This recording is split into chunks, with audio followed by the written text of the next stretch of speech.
I am born 1990, and in my 20s, social media was on the rise.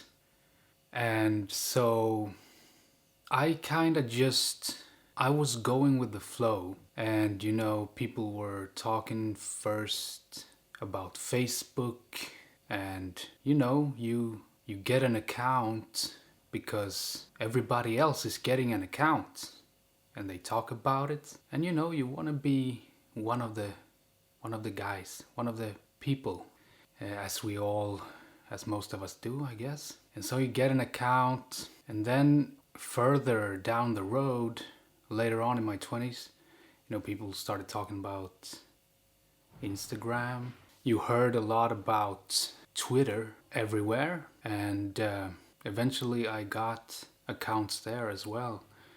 And then, of course, you have YouTube, which is also a place where you can have an account, you can watch videos and subscribe to different channels. I was just going with the flow, and I had the different apps on my phone, and you enter the app and you just start scrolling. You start looking at all the unnecessary things that people post, and then maybe you post something yourself and somebody likes it, and they comment, you like stuff, and you kind of just do it, and you don't really know what's happening. And then eventually you're in your bed trying to, you're in your bed really tired, and all you really want to do, or what your body wants to do, is to sleep.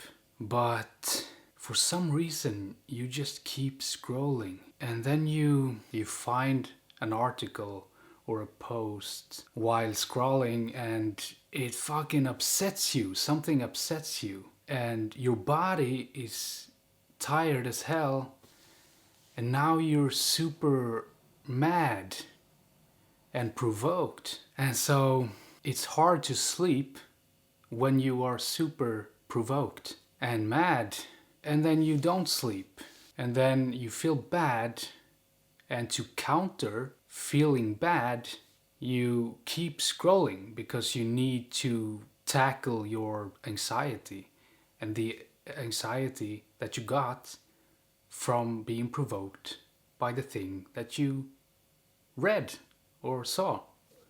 And it's a destructive cycle. And first, you don't really know that it's happening.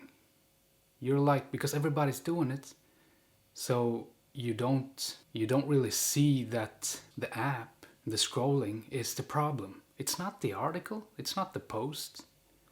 Who cares about that? It's the thing of bombarding your brain with too much unnecessary, irrelevant information. That is my hypothesis, at least. And this made me feel super bad. At the end of my 20s, I was super anxious. I had really severe anxiety. And I eventually realized that this was the problem.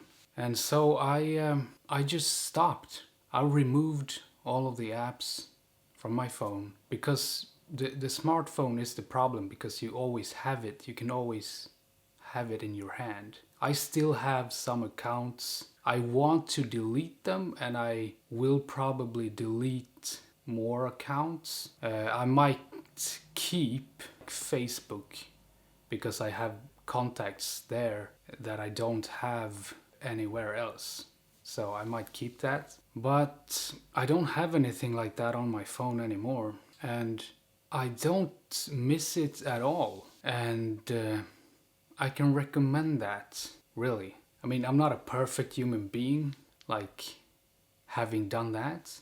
But at least that part of the bad stuff in my life is cut out. It's gone. So it's one less thing to worry about, one less thing to drag me down in life. I am a bit concerned how this will affect people who grow up with this social media thing. I didn't quite grow up with it, but I can imagine when it's even more social pressure to be on these platforms than I had, that it's can be for at least for most people, I think, at least some people, very destructive. It's gonna be interesting in a bad way to see what happens with this, because you never really get a break.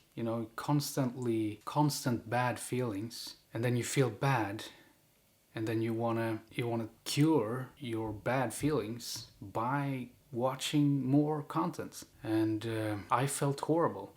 I sometimes, or at least I did have Twitter again now recently. I was so bored, I was checking it out, and instantly I just felt horrible. And whenever I check these things, if I'm like super bored and I'm like, hey, I haven't checked it in a while, I'm gonna just check a little, you know, what's happening out there.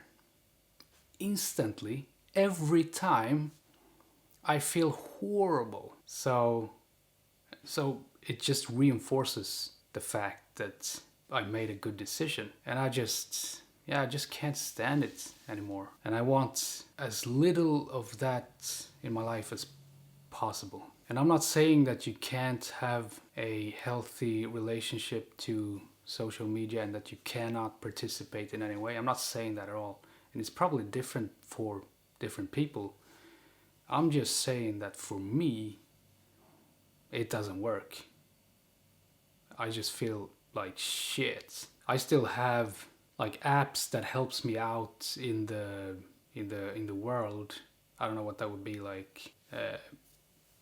Apps that I can use for practical matters. I still have on my phone, but social media apps where I'm just scrolling, looking at unnecessary content, I have none of those apps on my phone. Try that out, maybe, and keep it on your laptop or desktop. You can still be logged into these accounts and see how that feels. Maybe try that out first. I can recommend it. I sleep very good. I always have, really, but I sleep even better without this, and I'm less angry. That's great, because it sucks to be angry.